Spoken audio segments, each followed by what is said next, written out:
Hello all my dear students, welcome back to my channel commerce drill.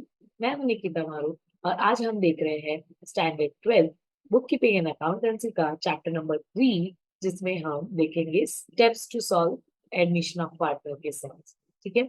इसके previous videos में हमने introduction part देखा है, फिर हमने कैलकुलेशन ऑफ रेशियोज जैसे कि न्यू रेशियो, सैक्रिफाइस रेशियो देखा है, गुडविल कैलकुलेशन देखा है। सारी चीजें ऑलरेडी हम देख चुके हैं प्रीवियस वीडियोस में। सो अगर किसी ने मेरे प्रीवियस वीडियोस ना देखे हो तो मैं डिस्क्रिप्शन बॉक्स में वीडियोस की लिंक पोस्ट कर दूंगी सो दैट आप इजीली उसे एक्सेस कर पाए। सो इसमें सबसे पहले हम देखेंगे कि हम कौन से अकाउंट्स प्रिपेयर करते हैं। ठीक है। क्योंकि आपको एडमिशन ऑफ पार्टनर इसमें कौन से अकाउंट प्रिपेयर होते हैं ये नाम पहले पता होना चाहिए। तो पहला अकाउंट है रिवैल्यूएशन अकाउंट, या फिर उसका दूसरा नाम है profit and loss adjustment account. अब ये ऐसा नाम क्यों दिया गया है? तो रिवैल्यूएशन, तो रिवैल्यूएशन का मतलब क्या है ये हमने प्रीवियस वीडियो में देखा है। मैं दोबारा बता देती हूँ। रिवैल्यूएशन का मतलब हो जाता है कि आप जब एसेट और लायबिलिटीज को according to the market value अगर उसे एडजस्ट करने की कोशिश करते हैं तो जो भी डिफरेंस आता है, यानी कि आपके बैलेंस शीट में दी हुई वैल्यू और मार्केट वैल्यू दोनों के बीच का जो भी डिफरेंस होगा, यानी कि या तो आइदर एसेट और लायबिलिटी की वैल्यू ज्यादा होगी या कम होगी। सो जो डिफरेंस है वो इस अकाउंट में पोस्ट किया जाता है, दैट इज रिवैल्यूएशन अकाउंट, या फिर इसे कहा जाता है profit and loss adjustment account. Second है हमारा पार्टनर्स कैपिटल और करंट अकाउंट। तो जहां पे पार्टनर्स के बारे में रिकॉर्डिंग होगी, either it can be capital और करंट अकाउंट। नेक्स्ट है balance sheet of a new firm. New firm यानी कि नया पार्टनर आने के बाद वाली बैलेंस शीट। तो एक क्वेश्चन में बैलेंस शीट होगी जो पुराने पार्टनर्स वाली पुरानी बैलेंस शीट होगी, और उसी को देख के हम एक नई बैलेंस शीट भी बनाएंगे। और वर्किंग नोट में दो बनेंगे, एक गुडविल और दूसरा कैश बैंक। ये दो वर्किंग नोट पे आप बनाओगे तो chances of getting your answer wrong is very less, यानी कि आपके गलत आंसर आने के चांसेस बहुत ही कम हो जाएंगे। नेक्स्ट हम देखते हैं स्टेप्स। स्टेप बाय स्टेप पहले हम स्टडी करते हैं, फिर मैं प्रैक्टिकली भी बताऊंगी कि हम ये चीज कैसे करेंगे। तो पहला स्टेप, आपका क्वेश्चन जब आप रीड करते हो तो सबसे पहले पुराने पार्टनर्स कौन है ये रीड करो, क्योंकि जब आप क्वेश्चन पढ़ते हो तो आपको पता चलता है पुराना कौन और नया कौन। तो पुराने पार्टनर्स का नाम ऑलरेडी क्वेश्चन में होगा, और उनका profit sharing ratio which will be called as old profit sharing ratio, ये पढ़ लेना। सेकेंड है नए पार्टनर का नाम और उसका शेयर। नए पार्टनर का नाम और उसका शेयर आपको एडजस्टमेंट में मिलेगा कि कौन है जो नए पार्टनर के तौर पे एडमिट होने वाला है, और उसका शेयर पहले से डिसाइडेड होगा तो वो भी आपको वहां से पता चल जाएगा। नेक्स्ट है आपको न्यू रेशियो कैलकुलेट करना होगा। पुराने और नए पार्टनर्स मिलके जो नया रेशियो बनेगा वो न्यू रेशियो, जो हमने प्रीवियस वीडियोस में सीखा है how to calculate a new ratio. ठीक है।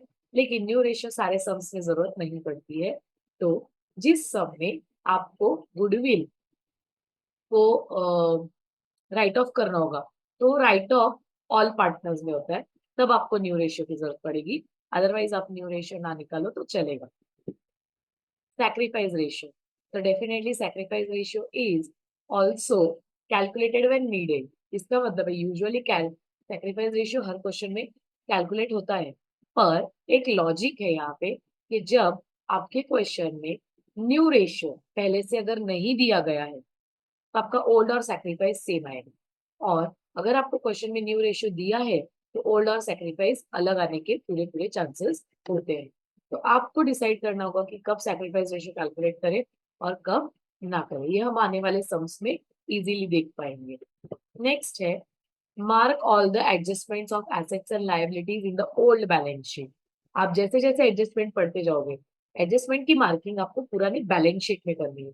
जिस भी एसेट रिलेटेड एडजस्टमेंट है, लायबिलिटी रिलेटेड एडजस्टमेंट है, उन एसेट और उन लायबिलिटीज को आपको टिक मार्क या स्टार मार्क करना होगा। नेक्स्ट है transfer items from old balance sheet to new balance sheet. ये सबसे आसान काम होता है स्टूडेंट्स, यानी जिन चीजों को कोई एडजस्टमेंट नहीं है उन्हें क्लियरली पुराने बैलेंस शीट से उठाना है और नई बैलेंस शीट में सेम जगह पे जाके पोस्ट करना है। लायबिलिटी की चीजों को लायबिलिटी पे, एसेट की चीजों को एसेट्स में। और दूसरा, कुछ चीजें हैं जो बाकी के अकाउंट्स में जाती है, जैसे पार्टनर का कैपिटल अकाउंट हो जाता है, कैश बैंक अकाउंट हो जाता है, तो आपको पुरानी बैलेंस शीट से जितनी भी चीजें हैं वो सारी चीजें हमने बनाए हुए अकाउंट्स यानी कि revaluation account, partner capital account and balance sheet, ये 3 जगहों पे पोस्ट करनी है। नेक्स्ट है एडजस्टमेंट्स को सॉल्व करना।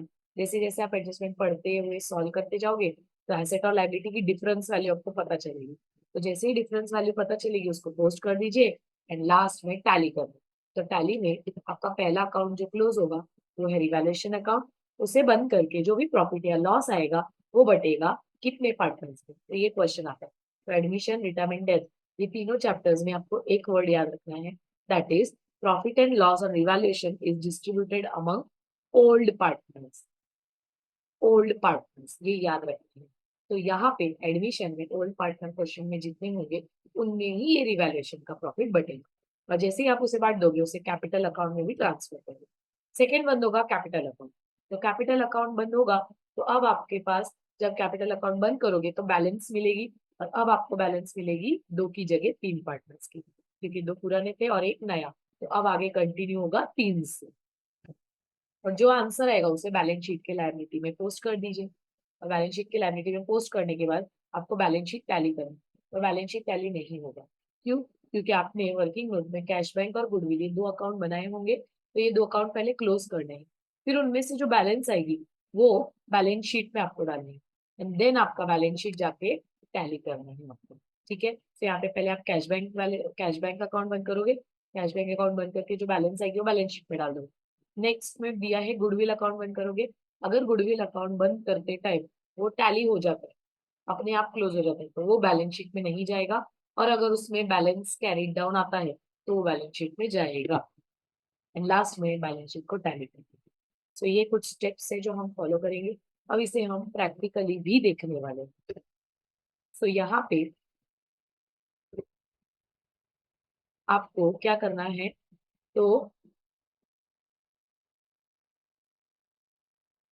पुराने बैलेंस शीट से, ठीक है, हमने हमारी पिछली स्लाइड में क्या देखा, पिछले स्लाइड में एक इम्पोर्टेंट पॉइंट देखा था, transfer items from old balance sheet to prepared account. तो बैलेंस शीट से कैसे कौन सी चीज कौन से अकाउंट में जाएगी ये हम इन डिटेल पढ़ेंगे। ये वाला पॉइंट बहुत ज्यादा इम्पोर्टेंट है। ठीक है, so transfer of capital to capital account. पुराने बैलेंस शीट में 2 पार्टनर का कैपिटल होगा तो कैपिटल अकाउंट में जाएगा, ना कि नए बैलेंस शीट में। नए बैलेंस शीट में वो बाद में जाएगा। दूसरा, accumulated profits and losses. Accumulated profits and losses यानी कि कुछ रिजर्व्स होंगे, कुछ प्रॉफिट लॉस होगा जो भी पहले से ऑलरेडी पुराने बैलेंस शीट में है और नए पार्टनर का उसमें कोई शेयर नहीं होता है, वो चीजें पार्टनर्स में बांट देंगे। तो उसमें क्या क्या चीजें आएगी, general reserve, reserve fund, profit loss का प्रॉफिट जो हमें पार्टनर्स कैपिटल के क्रेडिट में पोस्ट कर देंगे। नेक्स्ट है, अगर profit and loss asset side पे दिया गया है यानी कि लॉस के तौर पे, तो इन दैट केस वो भी पार्टनर्स में डिस्ट्रीब्यूट कर देना है और वो जाएगा पार्टनर्स कैपिटल के डेबिट साइड पे। लेकिन याद रखना कि जो भी आप एक्यूमुलेटेड प्रॉफिट्स एंड लॉसेस बांट रहे हो ये पुराने पार्टनर्स में ही बटेगा, नए पार्टनर को कुछ नहीं मिलेगा। नेक्स्ट है कैश बैंक बैलेंस।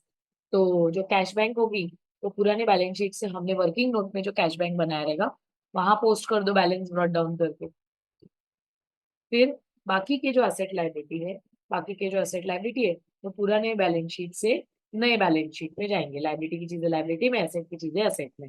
लेकिन जब वो पुराने से नए बैलेंस शीट में जाएगा तो क्या ध्यान देना है कि हमने एडजस्टमेंट की मार्किंग की होगी। तो एडजस्टमेंट की मार्किंग जिन चीजों को की है उन्हें इनर कॉलम में लिख के एक लाइन छोड़ दिया जाए और जिन्हें एडजस्टमेंट मार्किंग नहीं है उन्हें सीधा आउटर कॉलम में लिख दिया जाए। ठीक है, ये कुछ चीजें ध्यान रखनी है, इनर कॉलम आउटर कॉलम। और अब नेक्स्ट है कि अब हम इसे प्रैक्टिकली कैसे प्रेजेंटेशन में देखेंगे। देखो, एक बैलेंस शीट दी होगी कुछ इस तरीके से, बैलेंस शीट के नीचे कुछ एडजस्टमेंट दिए होंगे। ठीक है, अब बैलेंस शीट के नीचे जो एडजस्टमेंट दिए गए हैं उसे पढ़ के बैलेंस शीट के अंदर मार्किंग होगी। अब देखते हैं कैसे। तो जैसे ये इस क्वेश्चन में अगर आप देखोगे तो एक बैलेंस शीट है और बैलेंस शीट में लायबिलिटी साइड आपको 2 लोगों का कैपिटल दिख रहा है, ए और बी। यानी ए और बी कौन है, आपके पुराने पार्टनर्स। फिर हमने देखा था कि नए पार्टनर का नाम और रेशियो पढ़ना है। तो बैलेंस शीट के नीचे दिया है she is admitted as a new partner for 1/5 share, यानी नया पार्टनर कौन है, सी रहने वाला है। ठीक है, फिर सारे एडजस्टमेंट एक एक करके हम मार्किंग करेंगे। तो पहला पॉइंट दिया है सी शैल ब्रिंग। सी शैल ब्रिंग यानी कि नया पार्टनर आते टाइम अपना कैपिटल लेके आएगा, साथ ही साथ गुडविल का शेयर ला सकता है। ये भी हमने प्रीवियस वीडियोस में कवर किया है।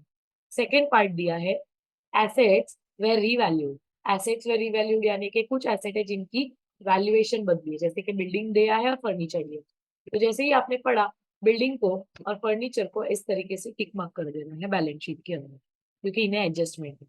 फिर नेक्स्ट लाइन पे थर्ड पॉइंट दिया है कि स्टॉक इज डेप्रिशिएटेड बाय 10%। तो स्टॉक को भी एक स्टार कर लेंगे कुछ इस तरीके से। जिन चीजों को आपने पढ़ा उनको एडजस्टमेंट मार्किंग कर दो। जैसे ही मार्किंग हो गया, हमारे अकाउंट्स प्रिपेयर होंगे। तो हमें ट्रांसफर स्टेज, तो पहला स्टेज है ट्रांसफर स्टेज, जिसमें हम पुराने बैलेंस शीट से जो भी सारी चीजें हैं वो नई बैलेंस शीट में लिखते हैं। देखिए, अगर आप ये ट्रांसफर और कुछ एडजस्टमेंट करते हैं ना स्टूडेंट, आप आराम से 5 to 6 मार्क्स ला सकते हैं। और एग्जाम में ये जो सम है ये आ सकता है 10 मार्क के लिए, ये आने वाला है 10 मार्क के लिए। तो ट्रांसफर स्टेज में ये रही हमारी बैलेंस शीट और ये रही हमने जो की हुई मार्किंग थी वो। ठीक है, ये तीन चीजों को हमने मार्किंग की थी, तो ये मार्किंग दिख रही है। अब हमें क्या करना है, सबसे पहले हमने देखा था कि पार्टनर कैपिटल जो है ए और बी, वो कैपिटल अकाउंट में जाना चाहिए। तो ये कुछ इस तरीके से कैपिटल अकाउंट बनाया। तो पहला पार्टनर कैपिटल अकाउंट। अब देखते हैं कहाँ से कौन सी चीज कहाँ गई।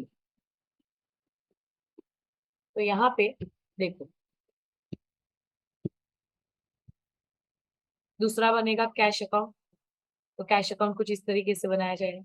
पोस्टिंग कैसे होगी, तो देखो, लायबिलिटीज में कैपिटल और रिजर्व्स ये सब जाएगा पार्टनर्स के अकाउंट में। क्रेडिट साइड पे एरो दिख रहा है आपको, वहां से यहाँ पे बाय बैलेंस ब्रॉट डाउन।